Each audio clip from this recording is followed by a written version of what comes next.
आदाब नाजरीन, मैं हूं आपके साथ कशफी शमाल और आप प्रोग्राम देख रहे हैं गुफ्तगू।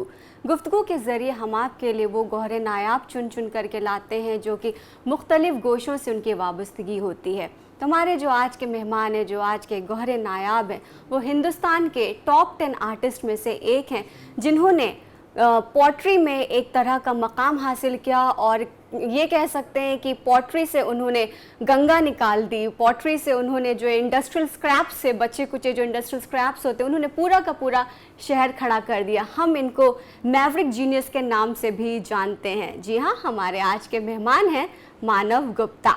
मानव गुप्ता का मैं इस्तकबाल करना चाहूँगी इस शेर के साथ कि बर्क़ क्या शरारा क्या, रंग क्या नज़ारा क्या।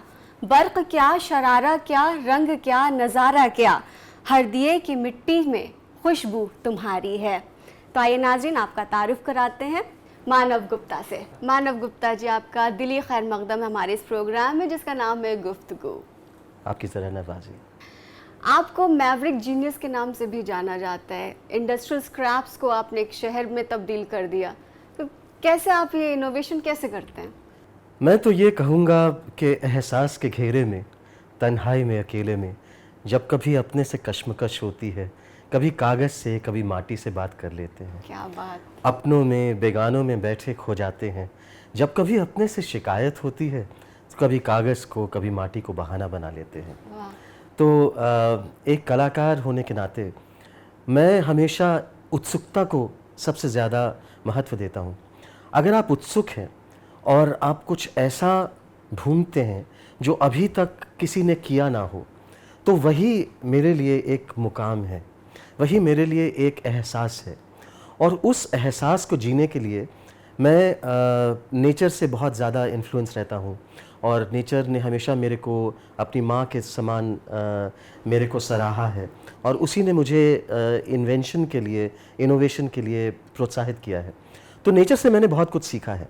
आप नेचर को देखें तो आकाश के इतने रंग हैं कि हर रंग कुछ कहता है और हर रंग में कुछ एक जादू है और हर एहसास में एक जादू है नेचर के।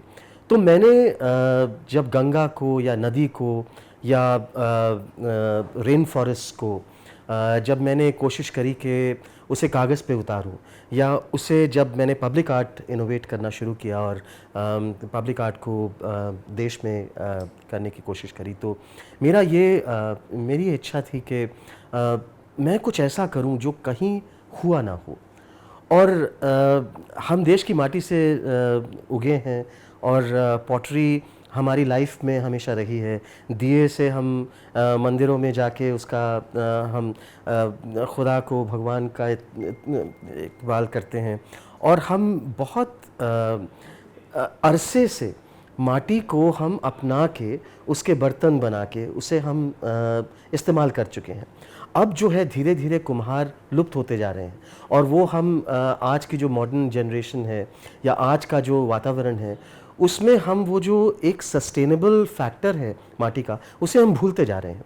तो मैंने एक दिए को देखा और एक बहुत पुराने इंडियन आर्ट हिस्ट्री में ड्यूशॉ होते थे जिन्होंने कुछ इन्वर्ट किया था। तो मैंने माटी के दिए को इन्वर्ट करा और उसे एक ड्रॉपलेट ऑफ वाटर बना दिया, पानी की बूंद, और पानी की बूंदों को, कई सारी पानी की बूंदों को समेट कर एक नदी की रचना हो गई। तो साउथ अफ्रीका में उसकी शुरुआत हुई। मैंने गांधी जी की तरह साउथ अफ्रीका में एक पहले श्रिंकिंग रिवर बनाया, तो वो लोगों को बहुत पसंद आया और लोगों ने उससे बहुत सराहा, इंटरनेशनल ऑडियंसेस ने बहुत सराहा। तो इससे एक के बाद एक कुछ ना कुछ इनोवेशन, इन्वेंशन के लिए प्रोत्साहन मिलता रहता है।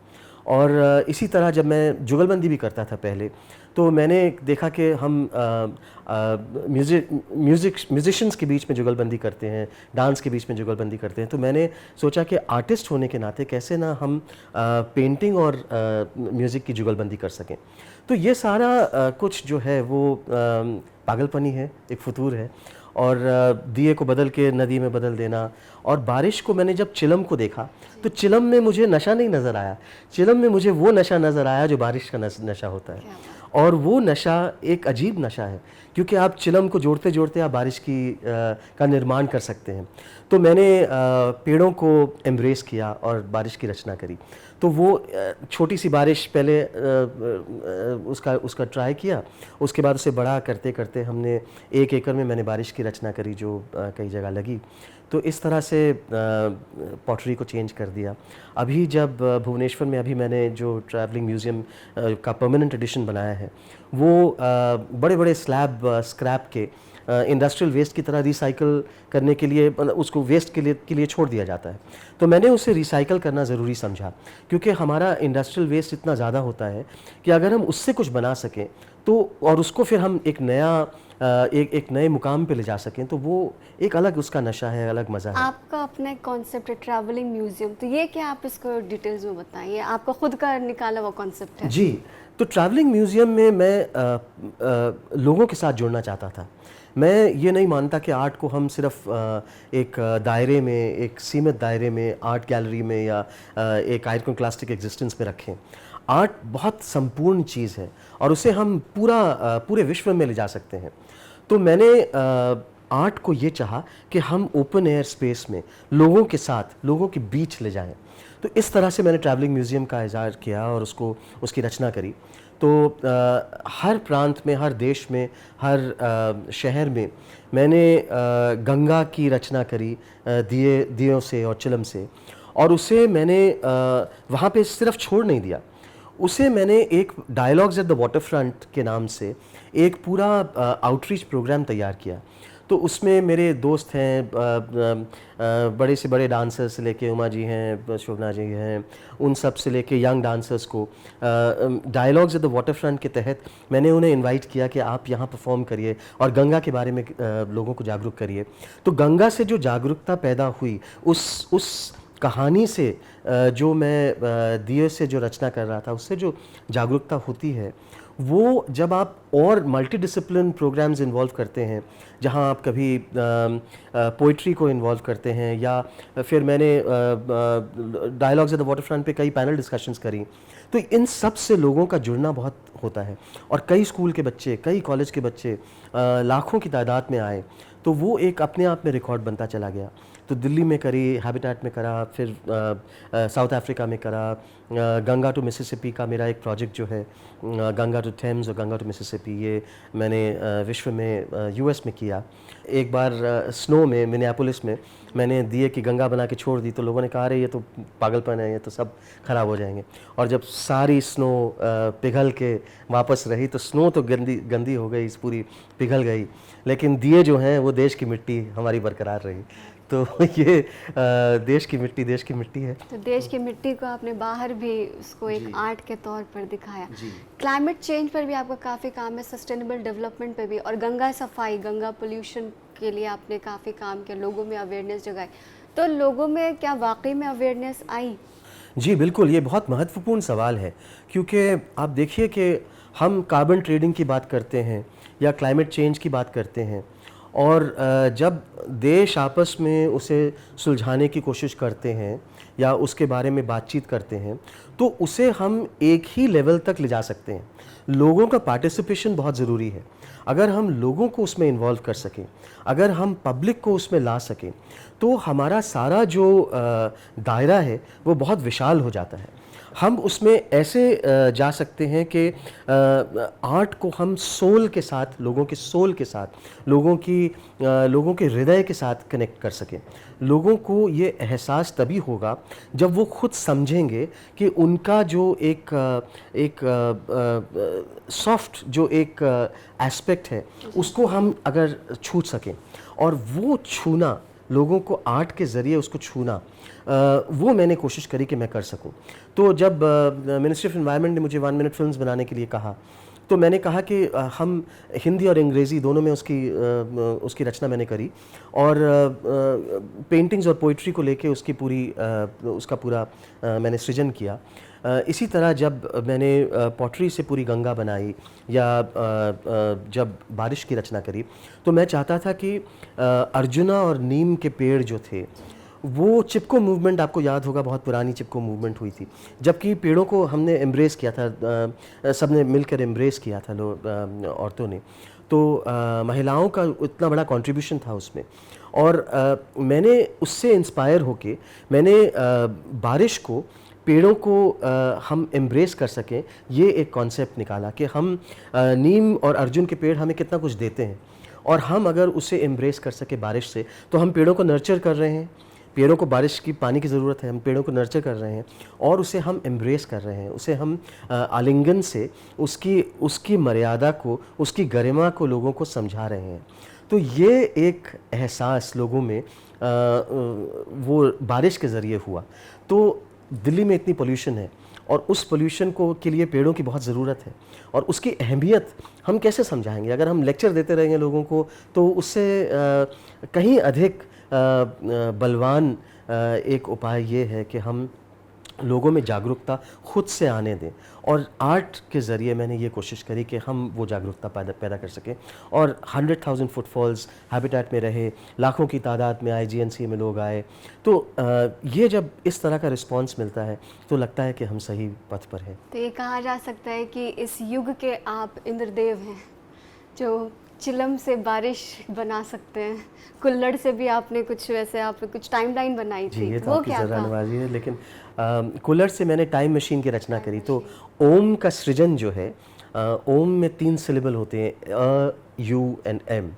तो जब आप ओम बोलते हैं तो यू जो है वो सबसे ज़्यादा प्रोनाउंस रहता है। तो मैंने उसका विजुअल डायमेंशन किया। आर ग्लास जो होता है वो कुल्हड़ से, हम सब कप ऑफ लाइफ हैं, हम सब मिट्टी के बर्तन जैसे हैं, और हम यहाँ 100 साल भी नहीं जीते।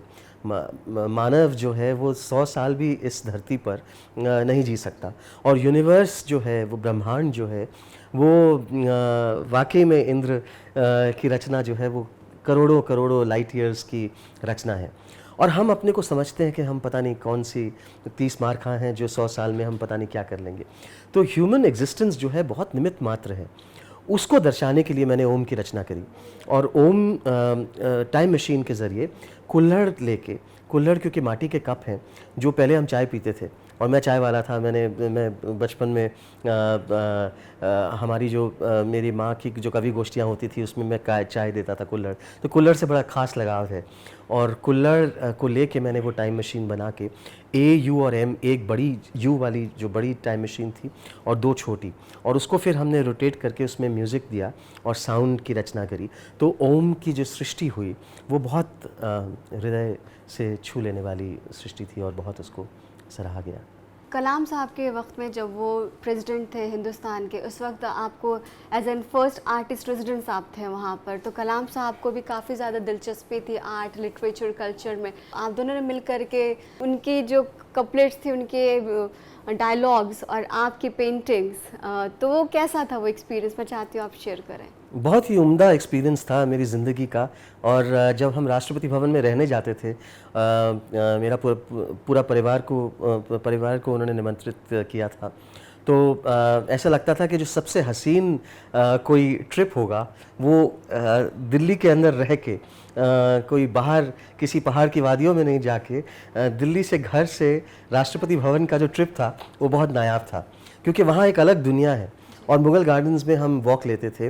तो पहले जब शुरुआत हुई तो कुछ ऐसा हुआ कि उन्होंने मेरी कुछ रचनाएं देखी थी, मेरी कुछ पेंटिंग्स देखी थी जो मैंने IK गुजराल साहब के लिए और कुछ अलग कवर्स के लिए मैंने बनाई थी, तो उन्हें बहुत पसंद आई। तो उन्होंने मुझे बुलवाया और कहा कि अपनी एक कविता देके, जो कि गांधी जी के ऊपर थी, जो नोखाली में जब हम स्वाधीन हुए थे तो उस वक्त गांधी जी नोखाली में थे, और उन्होंने वो कविता में ये दर्शाया कि हमारे लीडर्स को वैसे होना चाहिए जो पेन और सफरिंग के बीच में रहें, जब सेलिब्रेशन का टाइम आए या जब स्वाधीनता के बारे में आए या देश के बारे में चर्चा हो। तो वो उस कविता का जो पूरा मर्म था, पूरा जो उसका एसेंस था, उसको मैंने पूरी एक पेंटिंग में तब्दील करा और उसे मैं लेके गया। तो वो इतने खुश हुए कि उन्होंने उनका जो डेस्क है उसके पास एक छोटा सा स्टूल मंगवाया और वहीं पे उसको स्थापित किया। और 5 साल जब तक वो प्रेसिडेंट रहे तो वो पेंटिंग वहाँ पे रही। और कहाँ से वो एक छोटा सा चरखा ले आए और चरखा ला के उसके सामने रख दिया। तो गांधी जी का वो जो मोमेंट था वो हिस्टोरिक बन गया। और उनकी कविता और मेरी पेंटिंग से ये जो एक नया सृजन हुआ, उन्होंने इसे ट्विन पोएम का नाम दिया। और उन्होंने कहा कि अब तो हम रुक नहीं सकते, ये तो एक करके तो जायज़ नहीं होगा, इसको तो आगे बढ़ाना है। तो अब आप हमारे दोस्त हैं और अब आप जब मर्ज़ी आइए और हम पूरी किताब की रचना करेंगे। तो इस तरह से एक कार्यक्रम सिलसिला शुरू हुआ जो करीब 4-5 साल तक चलता रहा। और जब उन्हें वक्त मिलता था, क्योंकि वो राष्ट्रपति थे और वैसे ही उनकी शख्सियत इतनी ख़ास थी कि उन्हें वो हर जगह जाते थे, हर जगह। तो हमें वीकेंड्स मिलते थे, सैटरडे संडे को वो बुला लेते थे और हम वॉक लेते थे राष्ट्रपति भवन में, और वहाँ पे हम साइंस के बारे में, कविता के बारे में, पेंटिंग के बारे में चर्चा करते थे। रात को कभी वो मोहन वीणा बजाते थे। तो वो जो दृश्य है, आपको मैं क्या बताऊं कि जब फुल मून का दृश्य और आप बैठे हैं मुगल गार्डन के सामने, तो वो जो लुत्फ़ है वो नायाब है, वो उसकी कल्पना नहीं करी जा सकती। तो वो बहुत हसीन पल थे। और उससे पेंगुइन ने जो किताब छापी वो बहुत सराही गई, और मेरा परमानेंट कलेक्शन में भी काम है राष्ट्रपति भवन के, और जब रिसेप्शन पे आप जाएं तो वहाँ देखेंगे। और उन्होंने मेरी पेंट एग्जीबिशन भी होस्ट करी। तो ये तब हो रहा था जब मैं एनवायरनमेंट के ऊपर काफ़ी काम कर रहा था, और तब मिनिस्ट्री ऑफ एनवायरनमेंट ने मुझे इनवाइट किया कि 1 मिनट फिल्म्स आप बनाएं, पोइट्री और पेंटिंग और वो लेके जो मैंने उसकी रचना करी। और तभी मेरे इंटरनेशनली जो पेंटिंग्स बाहर जा रही थी, वहाँ से मुझे काफ़ी बुलाया जा रहा था। तो मैं फिर बाहर फोकस करने के लिए ट्रैवलिंग म्यूज़ियम को मैं लेके आगे बढ़ा। तो मैंने उन्होंने मुझे बहुत प्रोत्साहित किया कि वो ड्रीम की जो उनकी परिभाषा है कि स्वप्न देखो तभी वो सच होते हैं।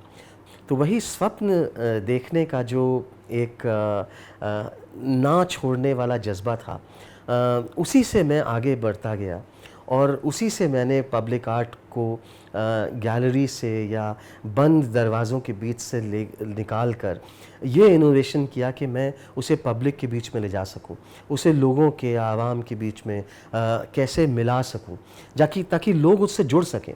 तो जब मैंने गंगा बनाई, तो आप मानेंगे नहीं कि 1 लाख लोग आके उसमें दिए जलाते थे, जैसे वाराणसी में दिए प्रज्वलित होते हैं। और हर वीकेंड में हम ये प्रोग्राम रखते थे कि हम उसकी ज्योति का प्रज्वलन करें, और जैसे दिए जलाए जाते हैं वाराणसी में, वैसे ही गंगा में, दिल्ली के बीच में, शहर के बीच में गंगा की रचना, और उसमें वाराणसी की तरह वो दिए का बहाव। तो ये बहुत इंटरेस्टिंग चीज़ें होती चली गईं, और इंटरनेशनली भी इसको बहुत अलग माना गया। तो उसी दौरान एक कॉर्पोरेट हेडक्वार्टर्स में एयरटेल में मुझे 5 फ्लोर का एक म्यूरल बनाने का मौका मिला, जो कि एक विश्व का रिकॉर्ड है, 11,500 स्क्वायर फीट का 5 फ्लोर का। तो उसमें भी मैंने 5 एलिमेंट्स को इनकॉर्पोरेट करके, और सारे जो 4,000 एम्प्लॉइज़ थे उन्हें मैं बना के चला जाता। सीढ़ियों पे वो म्यूरल है और 5 फ्लोर का म्यूरल है। तो मैं तो बिल्कुल एक एग्जीबिशन के तौर पे था कि मैं पेंट कर रहा था और वो लोग 4,000 एम्प्लॉइज़ मुझे देख रहे थे। तो ये मैंने सोचा कि नाइंसाफ़ी होगी, अगर उन्हें भी इन्वॉल्व कर लिया जाए तो ये बहुत अलग एक एहसास होगा उनके लिए भी। तो मैंने उन्हें आमंत्रित किया कि आप मेरी पेंटिंग में शामिल हुइए, और पूरे 4,000 एम्प्लॉइज़ जो हैं, सीनियर मोस्ट से लेके जूनियर मोस्ट, सब के सब उसमें शामिल हुए, और इसी तरह वो ट्री ऑफ लाइफ की रचना हुई। तो इस तरह से हमेशा ही इच्छा ये रही है कि कुछ अलग, जो कभी अभी तक हुआ ना हुआ हो, वो कुछ उसकी वैसी रचना करी जाए। मानव, आपने इंडस्ट्रियल स्क्रैप से पूरा का पूरा शहर खड़ा कर दिया। ये एक बहुत ही नायाब एक्सपीरियंस था, क्योंकि मैं पॉटरी पे काम कर रहा था। 8 सालों से मैंने पॉटरी को इन्वेंट करा और उसे एक नए मुकाम की परिभाषा दी। और फिर पब्लिक स्पेस में एक बहुत बड़ा 1 एकड़ का रसूलगढ़ पे भुवनेश्वर में एक एरिया है जो इतना ट्रैफिक की कैकोफोनी साउंड्स से घिरा हुआ है, और उसमें बसें, ट्रक वगैरह सब खड़े रहते थे, और पूरा उसमें बहुत शोरगुल रहता था, गंदगी रहती थी बहुत। तो वहाँ पे जो ऊपर हाईवे बना है, पुल जो बना है, उसमें वो कंक्रीट ब्लॉक्स यूज़ करते हैं जो कि प्रेशर टेस्टिंग के लिए यूज़ होता है, और फिर उसे फेंक दिया जाता है। तो इंडस्ट्रियल स्क्रैप जो है हमारे सिटी को पोल्यूट करता जाता है, क्योंकि आप सोचिए कि बड़े बड़े कंक्रीट क्यूब्स प्रेशर टेस्टिंग के बाद फेंक दिए जा रहे हैं लाखों की तादाद में, और वो इतना बड़ा एक पुल या हाईवे बन जाता है, लेकिन वो जो स्क्रैप है वो इतने बड़े बड़े क्यूब्स हैं वो रह जाते हैं। तो मैंने सोचा कि उनसे कुछ बनाया जाए। अब वो पहली बार था, उसमें इंजीनियरिंग, आर्किटेक्चर, बहुत कॉम्प्लेक्स एक प्रोसेस आ गया था। तो मैंने सोचा कि अपने को चैलेंज करना ही सबसे बड़ा आर्टिस्ट का काम है, और इस तरह से मैंने क्यूब्स लेके पहले उसे सिटी का एक आर्किटेक्चर बनाया। तो वो एक पर्सपेक्टिव में पूरा सिटी बनाया, उसी 1 एकड़ गोल राउंड अबाउट में, जो पहले उसको जगह खाली करवाई गई, और फिर वो NHAI का स्क्रैप था और उन्होंने मुझे इनवाइट किया था, तो वहाँ से पूरा उसको शहर को मैंने पूरा आर्किटेक्चरली बनाया। उसके बाद मैं सस्टेनेबिलिटी का मैसेज, जो हम शहर को कैसे सस्टेनेबिलिटी के मैसेज से उजागर कर सकते हैं, तो मैंने पाइप्स पड़ी थी वहाँ, लोहे की पाइप्स और स्क्रैप की पाइप्स, उसको लेके एक 20 फुट का हैंडपम्प बनाया। और हम आजकल तो हैंडपम्प यूज़ करते नहीं, पहले ज़माने में हैंडपम्प जो है वो पानी का सबसे बड़ा सिंबल है, क्योंकि ग्राउंड वाटर जो है वो आप डायरेक्टली, कोई भी इंसान पानी निकाल सकता है हैंडपम्प से। और बचपन में हमने देखा भी है कि गांव में अभी भी रहते हैं, यूज़ होते हैं, शहरों में अभी लुप्त हो गए हैं, तो वो म्यूज़ियम आइटम बन गया है। तो मैंने 20 फुट का हैंडपम्प बनाया, और वो इतना पूरे शहर को आकर्षित कर लिया उसने कि सारा शहर आ गया, वहाँ मीडिया भी आ गई बहुत, तो हमने बहुत उसको खड़ा कर दिया। तो इस बीच फोनी आया भुवनेश्वर में, जिसने बहुत ध्वंस, बहुत ही डिस्ट्रक्शन हुई उसकी वजह से। और मैं ये मानता हूँ कि मैंने जो 20 साल में पर्यावरण पे काम किया है, वो एक तरह से ये बहुत बड़ा एक ब्लेसिंग मानता हूँ। जो पूरे फोनी में जो इतना डिवास्टेशन और डिस्ट्रक्शन हुई, वो 20 फुट का हैंडपम्प और मेरा पूरा शहर बिल्कुल अनछुआ रहा, और किसी ने उसको छुआ नहीं।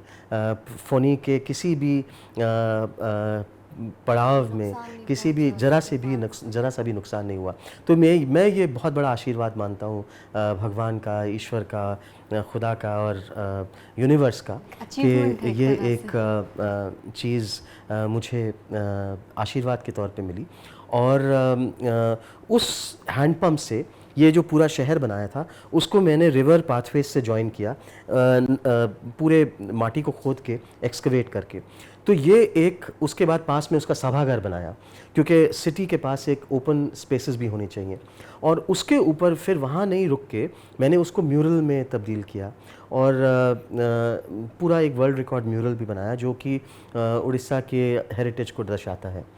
तो इसमें लोगों के साथ कनेक्शन बहुत स्ट्रॉन्ग हो गया, क्योंकि मैं उड़ीसा के हेरिटेज की बात कर रहा था, और हैंडपम्प सब जानते हैं।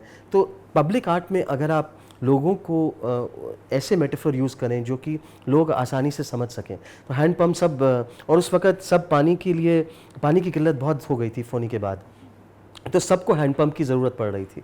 तो इसलिए आई थिंक वो एक बहुत अहम एक मेरा प्रोजेक्ट रहा, और वो अभी मैंने फिनिश किया है, और वो पानी के ऊपर वर्ल्ड का first museum on water and sustainable development है एज पब्लिक आर्ट। आप एक बहुत ही कामयाब आर्टिस्ट हैं, और पॉटरी के लिए आपने इतना कुछ काम किया।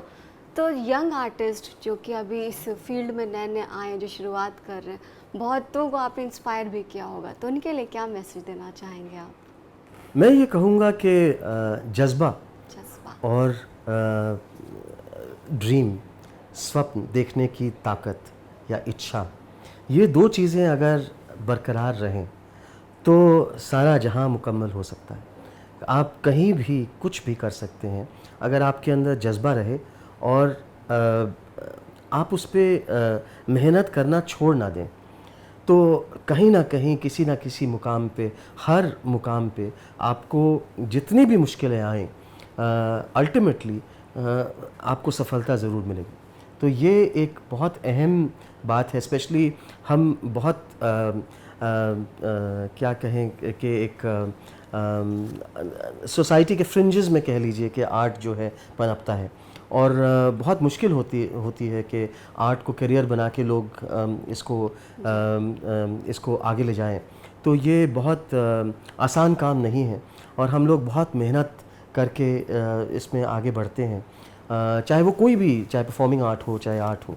तो इसलिए जज्बा और ड्रीम करने की जो ताकत है या जो जुनून है, उस जुनून को बरकरार रखें तो सब कुछ मुमकिन है। मैवरिक जीनियस आप बाद में बने कि आपको बचपन से शौक था? नहीं, ये तो मेरे ख्याल जुनून था, और जुनून बचपन से था। तो मेरे गुरु थे, जो 2 साल 3 साल का होऊंगा मैं, तब उन्होंने मुझे एक क्रेयॉन बॉक्स दे दिया और एक ड्राइंग बुक दी, और उन्होंने उसका जो क्रेयॉन बॉक्स का जो क्रेयॉन का जो कवर होता है वो खोल दिया, और वहीं से इनोवेशन की शुरुआत हो गई मेरे ख्याल से। उन्होंने जो मुझे इन्वेंशन दिया कि इसको खोल के वो सीधा सीधा वैसे मत करो, कुछ ऐसा करो कि पूरे क्रेयॉन को लेके घिसो। तो वहाँ से घिसना शुरू किया क्रेयॉन को, और स्याही कभी ख़त्म नहीं हुई। और वो सिलसिला जो शुरू हुआ, तो बचपन में मैं अक्सर पेड़ों पे जाके पेड़ों के पास बैठता था, और लोग पेड़ों पे चढ़ते भी थे, हम आम तोड़ते थे। और मैं कलकत्ते में पला बड़ा, तो वहाँ बहुत सुंदर वातावरण था, जहाँ एक द्वीप रूपी एक कैंपस था, जहाँ बहुत सारे पेड़ थे। तो मुझे पेड़ों की जो टहनियाँ हैं और पेड़ों की जो शाखाएं हैं और पेड़ों के जो रूट्स हैं, वो हमेशा आकर्षित करते थे। तो मैं अक्सर वहाँ जाके बैठ के वो पेड़ों के स्केच करता था, जो उनके रूट्स में जो कॉन्टूर्स हैं वो स्कल्पचर की तरह मुझे दिखते थे। तो उससे मुझे मैंने जो पेड़ कट जाते हैं और फेंक दिए जाते हैं, उन्हें लेके उनके स्कल्पचर का सृजन शुरू किया। फिर पेंटिंग्स में लाइट और कलर, रेन फॉरेस्ट का दौर आया, और फिर पब्लिक आर्ट का। तो मेरे ख्याल से बचपन से ही जुनून था। तो मानव, हमसे बात करने के लिए बहुत बहुत शुक्रिया आपका। आपकी ज़रा नवाज़ी मुझे बहुत बहुत अच्छा लगा, और बहुत ही दिलचस्प गुफ्तगू रही, और मैं डीडी उर्दू का तहे दिल से शुक्रिया अदा करता हूँ, क्योंकि मैं डीडी उर्दू को बहुत गौर से देखता हूँ आजकल, और बहुत नए नए कार्यक्रम आप लोग ला रहे हैं, जो कि बहुत ही दिलचस्प बात है, और मैं चाहता हूँ कि इसे और पूरा विश्व देखे। शुक्रिया आपका। तो नाज़रीन, ये थे मैवरिक जीनियस यानी कि मानव गुप्ता, जिन्होंने पॉटरी के लिए इतना काम किया और इतनी सारी आर्टिस्टिक चीज़ें हमारे हिंदुस्तान को बना करके दी हैं। हमें यकीन है कि आपको आज का प्रोग्राम ज़रूर पसंद आया होगा। अगले हफ्ते आपसे फिर होगी मुलाकात एक नई और अजीम शख्सियत के साथ। फ़िलहाल मुझे और मेरी पूरी टीम को दीजिए इजाज़त। अल्लाह हाफ़िज़।